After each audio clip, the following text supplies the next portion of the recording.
प्यारे विद्यार्थियों, कक्षा 9 की आज की इस हिंदी की वीडियो क्लास में मैं सर्वेश कुमार आपका पुनः स्वागत करता हूं। और पिछली वीडियो के अकॉर्डिंग उसी शीर्षक को जारी रखते हुए हिंदी साहित्य का इतिहास जो हम पिछली 2 वीडियो में पढ़ चुके हैं उसी को लेकर पुनः आपके सामने उपस्थित हूँ। मुझे आशा है कि जो भी आप वीडियो देख रहे हैं काम ज़्यादा नहीं है, लेकिन जो काम हो आपको समझ में आए इसलिए कम गति में कराया गया है। तो मुझे आशा है कि जो भी आप वीडियो देख रहे होंगे तो वो आपको समझ में अवश्य आ रहा होगा और लिखने में भी आपको समस्या नहीं आएगी। ठीक, यदि बहुत जल्दी करते हैं और ज़्यादा संख्या में प्रश्नों को करा देते हैं तो हो सकता है कि कहीं आपको उसे समझने में समस्या हो, और ये भी हो सकता है कहीं आपको लिखने में समस्या आए। लेकिन अभी तक की वीडियो मुझे उम्मीद है कि आप समझ भी रहे होंगे और आप लिख भी पा रहे होंगे। ठीक, तो ज़्यादा देर न लगाते हुए बात करते हैं अपने जो आज का शीर्षक है हिंदी साहित्य का इतिहास। उसमें कुछ प्रश्न हम लिख चुके हैं और पिछली वीडियो में हमारा प्रश्न था अंतिम, क्या था? हाँ, आपको ध्यान आया है। प्रश्न था हमारा कि हिंदी का प्रथम महाकाव्य या हिंदी का प्राचीन महाकाव्य कौन सा है? तो क्या उत्तर लिखा था आप लोगों ने? हाँ, उत्तर लिखा था हमने पृथ्वीराज रासो हिंदी का प्रथम या हिंदी का प्राचीन महाकाव्य माना जाता है। ठीक, साथ ही मैंने उसे बताया था कि कुछ विद्वान, कुछ साहित्यकार पृथ्वीराज रासो को पहला या प्राचीन महाकाव्य नहीं मानते। कुछ विद्वान किसको मानते हैं? रामचरितमानस को। ठीक, लेकिन समय की दृष्टि से, क्योंकि जो हमने लिखा पृथ्वीराज रासो वो किसका है? चंद्रवरदाई का। और चंद्रवरदाई कब के हैं? आदिकाल के, जो सबसे शुरू का काल है, इसलिए ये प्रथम महाकाव्य या प्राचीन महाकाव्य है। जो मानते हैं रामचरितमानस है प्रथम महाकाव्य, वो किनका है? वो है गोस्वामी तुलसीदास का। कौन है उसके रचनाकार? गोस्वामी तुलसीदास। वो कब के हैं? वो है आपके भक्ति काल के। तो तुलसीदास ही भक्ति काल के। भक्ति काल कब है? आदिकाल के बाद में आता है भक्ति काल। ठीक, तो बाद का हुआ। लेकिन ऐसा क्यों है? यह आपके मन में प्रश्न उठ सकता है कि ऐसा क्यों है कि हमने जो लिखा है या पुस्तकों में दिया है कि हिंदी का प्राचीनतम जो महाकाव्य है वो पृथ्वीराज है। अगर वो है तो फिर रामचरितमानस को क्यों मानते हैं कुछ लोग? है नहीं, ये हो सकती है मन में जिज्ञासा कि पृथ्वीराज को जो प्राचीनतम महाकाव्य है, हिंदी का सबसे पुराना महाकाव्य है, तो फिर कुछ लोग रामचरितमानस को क्यों मानते हैं? क्या कारण है? क्या आता है? तो उसका भी एक कारण है, ध्यान से सुनिए बिल्कुल। कारण क्या है? कारण ये कि महाकाव्य के अपने लक्षण होते हैं। महाकाव्य के कुछ लक्षण होते हैं। तो जो विद्वान रामचरितमानस को मानते हैं वो ये कहते हैं कि ये पुरानी रचना तो है, पृथ्वीराज रासो रचना तो पुरानी है, पहले लिखा गया ग्रंथ। ये पृथ्वीराज रासो ग्रंथ पहले लिखा गया है और रामचरितमानस बाद में लिखा गया है। लेकिन पृथ्वीराज रासो में महाकाव्य के लक्षण कम दिखाई देते हैं, पूरे लक्षण उसमें नहीं मिलते हैं। तो लक्षणों के आधार पर जो रामचरितमानस है उसमें महाकाव्य के पूरे लक्षण हैं। पृथ्वीराज रासो में कहीं कुछ कम लक्षण हैं। तो लक्षणों के आधार पर कुछ लोग मानते हैं कि वास्तव में पहला जो महाकाव्य है वो रामचरितमानस होना चाहिए। लेकिन इसमें मतभेद है। तो प्रथम महाकाव्य या पुराना महाकाव्य हम पृथ्वीराज रासो को ही मानेंगे, उसको ही लिखेंगे। ठीक, तो हमने वहाँ तक पिछला प्रश्न लिखा। अब उससे आगे आज प्रश्न लिखते हैं। ठीक, प्रश्न संख्या शायद 5 हो गई थी, लेकिन मुझे संख्या याद ना रहे तो प्रश्न संख्या आप अपने आप लिखते चले जाएंगे। ठीक है, अभी तो मुझे ध्यान है प्रश्न संख्या 5 थी, अब हम छठा प्रश्न लिख रहे हैं। लेकिन हो सकता है मुझे ध्यान ना भी रहे, मैं सीधे प्रश्न लिखूंगा वो संख्या आप अपने आप लिख देंगे, प्रश्न संख्या 5, 6, 7, 8 जो भी है। चलिए अगला प्रश्न लिखें। खड़ी बोली गद्य की प्रथम रचना और उसके लेखक का नाम बताइए। प्रश्न है, अब कुछ प्रश्न गद्य से हैं ये, और प्रश्न है हमारा छठा, खड़ी बोली गद्य, खड़ी बोली हिंदी भी कह सकते हैं, हिंदी खड़ी बोली गद्य की प्रथम रचना का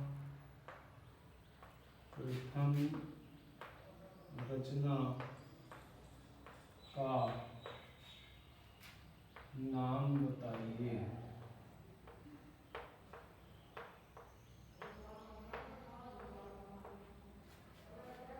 ठीक, खड़ी बोली गद्य की प्रथम रचना का नाम बताइए। उत्तर लिखेंगे हम लोग, उत्तर कवि गंग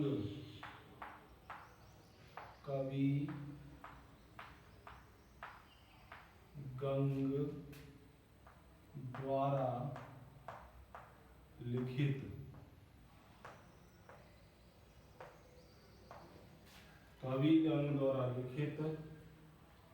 क्या है, छंद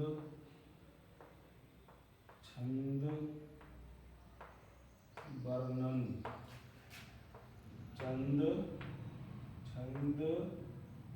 इसे को में लगा देंगे रचना पर।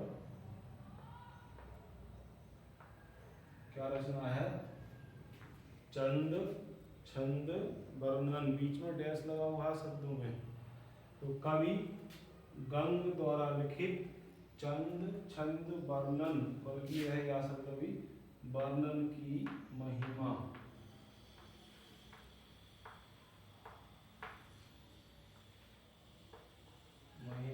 को खड़ी बोली गद्य की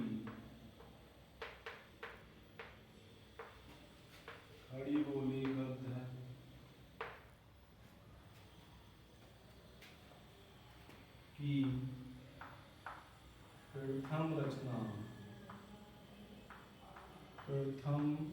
रचना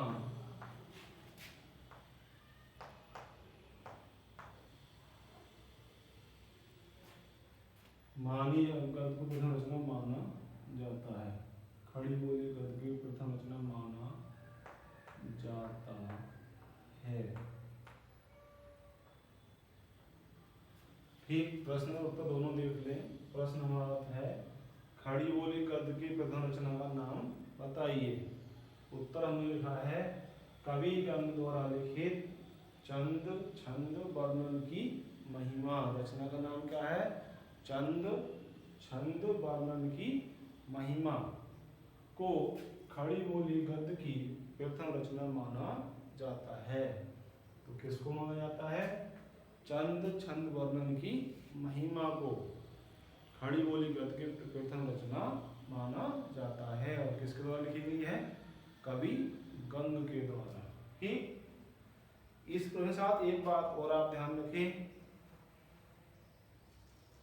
इसमें भी कहीं ना कहीं अपवाद है। जैसे मैंने आपको लिखाया महाकाव्य, और मैंने साथ बताया कुछ लोग रामचरित मानस को भी मानते हैं।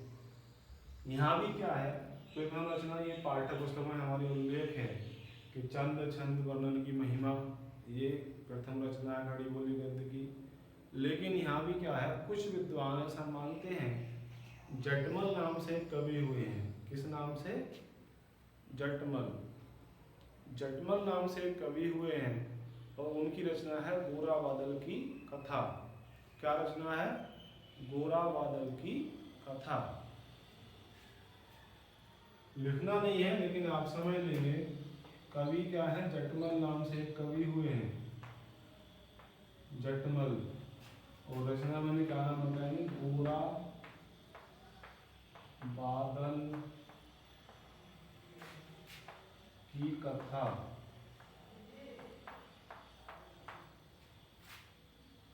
ठीक, तो एक कवि जटमल है, रचना का नाम क्या है? गोरा बादल की कथा।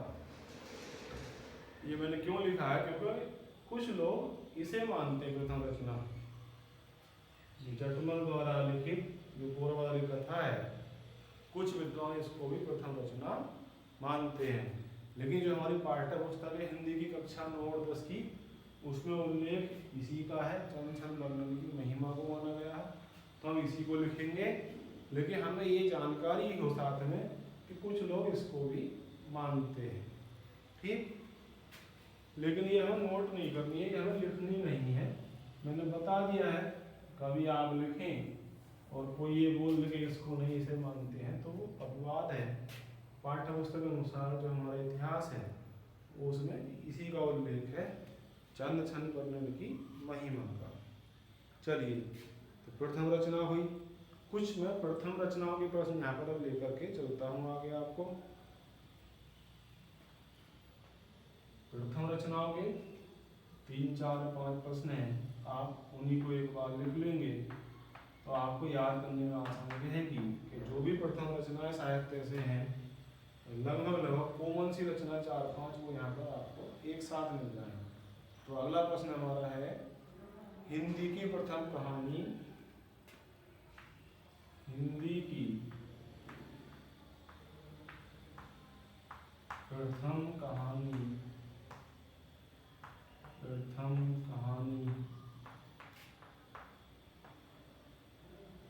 तथा उसके लेखक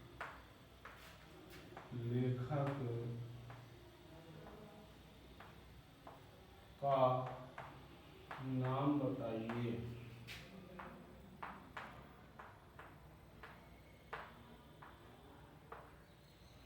हिंदी की प्रथम कहानी तथा उसके लेखक का नाम बताइए, ठीक। उत्तर लिखेंगे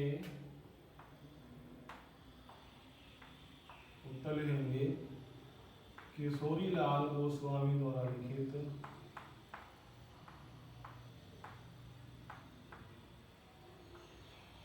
किशोरीलाल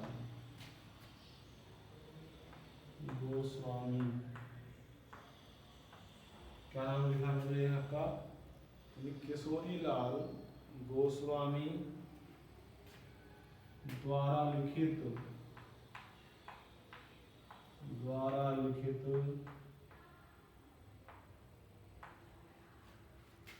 इंदुमती,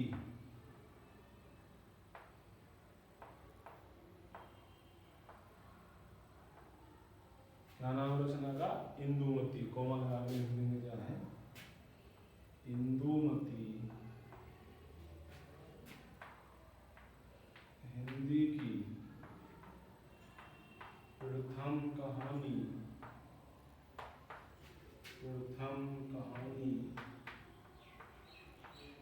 मानी जाती है, प्रथम कहानी मानी जाती है, ठीक। प्रश्न, हिंदी की प्रथम कहानी, उसके लेखक का नाम बताइए। तो लेखक कौन है? किशोरीलाल गोस्वामी। ये कौन लेखक? तो किशोरीलाल गोस्वामी द्वारा लिखित इंदुमती हिंदी की प्रथम कहानी मानी जाती है। याद रखिएगा, ये प्रश्न आपको मैंने पहले बताया इतिहास के प्रश्न हैं, वो आपको जो 9th में आप पढ़ रहे हैं 10th में भी काम आएंगे, कि कक्षा 11 कक्षा 12 ये प्रश्न आपको इंटर तक मिलेंगे। 9th में आप लिख रहे हैं वही पढ़ रहे हैं, अभी यही प्रश्न आपको इंटर तक मिलेंगे इतिहास में, ठीक। और इंटर के बाद भी जो लोग कंपटीशन तैयारी करते हैं, नौकरी के लिए टेस्ट देते हैं, तो कंपटीशन में भी ये नौकरियों वाली परीक्षाएं आयोजित होती हैं, उनमें भी हिंदी साहित्य से प्रश्न आते हैं। तो वहाँ भी इस तरह के प्रश्न को पूछा जाता है, हिंदी की प्रथम कहानी कौन सी है? इंदुमती। या पूछ लिया इंदुमती के लेखक कौन है? किशोरीलाल गोस्वामी। तो ये बहुत ही महत्वपूर्ण प्रश्न है, ध्यान से समझिए, लिखिए और याद कीजिए बाद में। चलिए अगला प्रश्न लिखते हैं फिर, इसी तरह का है प्रश्न नंबर 8। क्या है? हिंदी के प्रथम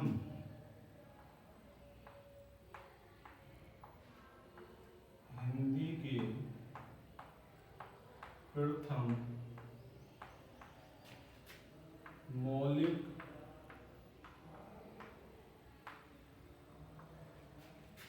उपन्यास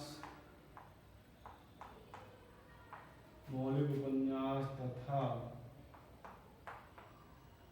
उसके लेखक का नाम बताइए। ये प्रथम रचनाओं का अक्षर नहीं है लगातार। तो प्रश्न हमारा क्या है अगला, हिंदी के प्रथम मौलिक उपन्यास। ठीक, क्या है? मौलिक उपन्यास। प्रथम मौलिक उपन्यास तथा उसके लेखक का नाम बताइए। ठीक, हमें मौलिक उपन्यास बताना है और उसके लेखक कौन है ये भी हमें बताना है। लिखते हैं, इस तरह से लिखने से कहानी का लिखा है, इसी तरह से उत्तर लिखेंगे आगे हम। लाला श्री निवास दास जो इसके लेखक हैं, लाला श्री निवास दास। क्या नाम लिखा मैंने? लाला श्री निवास दास द्वारा लिखित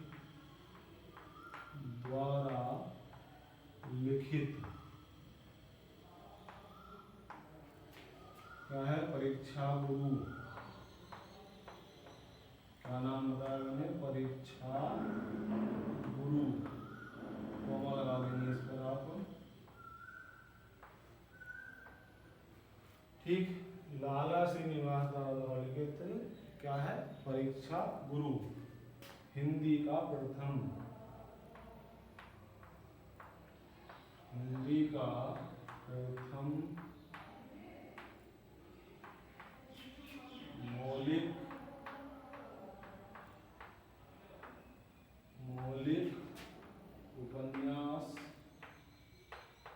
मौलिक उपन्यास माना जाता है। ठीक, लाला श्रीनिवास दास द्वारा लिखित परीक्षा गुरु हिंदी का प्रथम मौलिक उपन्यास माना जाता है। तो प्रथम मौलिक उपन्यास क्या है? परीक्षा गुरु। ठीक से क्या है उपन्यास? प्रथम मौलिक उपन्यास परीक्षा गुरु, ये है उपन्यास। लेखक कौन है? लाला श्री निवास दास। बहुत आता है ये भी, ये परीक्षाओं में, लेखक कक्षा 9 से इंटर तक परीक्षाओं में आता है। एक प्रश्न में यहाँ भी इसके साथ में आपको बता देता हूँ कि प्रथम मौलिक उपन्यास हमने लिखा परीक्षा गुरु और लेखक उसके लाला श्री निवास दास। कई बार आता है मौलिक उपन्यास के स्थान पर आप पूछते हैं सामाजिक उपन्यास। मौलिक उपन्यास के स्थान पर क्या पूछते हैं? सामाजिक उपन्यास। तो मौलिक उपन्यास परीक्षा गुरु है, लेकिन सामाजिक उपन्यास यदि आता है तो परीक्षा गुरु नहीं है। फिर क्या है? फिर है सामाजिक उपन्यास में श्रद्धाराम फुल्लोरी द्वारा लिखित भाग्यवती। एक उपन्यास है भाग्यवती जिसके लेखक है श्रद्धाराम फुल्लोरी, वो माना जाता है सामाजिक उपन्यास। वो मैं आगे आपको लिखाऊंगा या हाई स्कूल के पाठ्यक्रम में लिखाऊंगा विस्तार से। फिलहाल आप जो मौलिक उपन्यास है उसको लिखिए, परीक्षा गुरु और लेखक का नाम लाला श्री निवास दास। सामाजिक उपन्यास पर बात आगे कभी होगी। चलिए प्रश्न अगला, प्रश्न नंबर 9 हमारा बनता है। प्रश्न नंबर 9, हिंदी के प्रथम नाटक तथा उसके लेखक का नाम लिखिए। हिंदी का प्रथम नाटक, कई बार आता है परीक्षाओं में। हिंदी का प्रथम नाटक तथा उसके लेखक का नाम बताइए। क्या बताना है इसमें? हमें बताना है प्रथम नाटक तथा उसके लेखक का नाम। ठीक, चलिए लिखते हैं। उत्तर लिखेंगे गोपाल चंद्र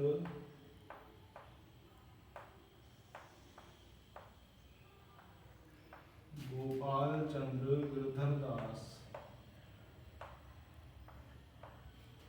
गोपाल चंद्र गिरधर दास, ठीक, नाम देख लें ठीक से। गोपाल चंद्र गिरधर दास द्वारा लिखित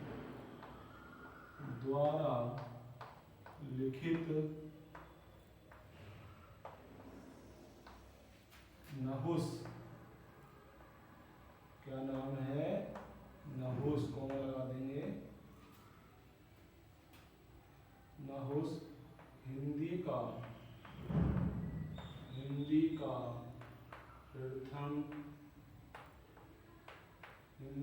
प्रथम नाटक माना जाता है।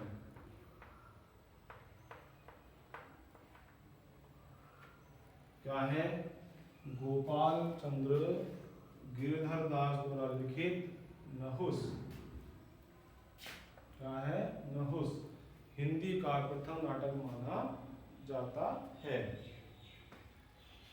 तो प्रथम में हमने क्या लिखा? प्रश्नों को आप देख लेंगे। प्रथम रचनाओं में जो हमने लिखी है, प्रथम रचनाओं में हमने लिखा है खड़ी बोली गद्य की प्रथम रचना, और हमने उत्तर लिखा चंद छंद वर्णन की महिमा। फिर हमने लिखा हिंदी के प्रथम कहानी, उसके लेखक का नाम तो इंदुमती, लेखक है किशोरीलाल गोस्वामी। फिर हमने लिखा प्रथम मौलिक उपन्यास हमारा परीक्षा गुरु, और उसके लेखक लाला श्री निवास दास। फिर हमने प्रश्न में अगले में लिखा है, पूछा गया हिंदी का प्रथम नाटक और उसके लेखक का नाम। तो प्रथम नाटक नहुस और लेखक का नाम गोपाल चंद्र गिरधर दास। ठीक, अगला प्रश्न लिखते हैं।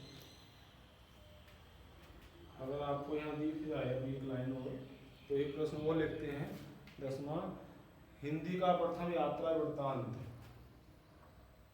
प्रश्न नंबर 10,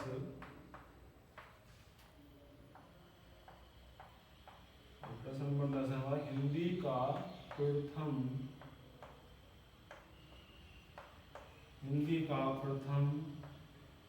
यात्रा वृत्तांत। हिंदी का प्रथम यात्रा वृत्तांत, या कह सकते हैं यात्रा व्रत या यात्रा वर्णन। तो हिंदी का प्रथम यात्रा वृत्तांत तथा उसके लेखक का नाम बताइए। लेखक का नाम बताइए। प्रश्न लिख लेंगे ध्यान से, पहले प्रश्न देखें फिर उत्तर की बात करते हैं। ठीक, प्रश्न हमने लिखा है हिंदी का प्रथम यात्रा वृत्तांत या हिंदी का प्रथम यात्रा व्रत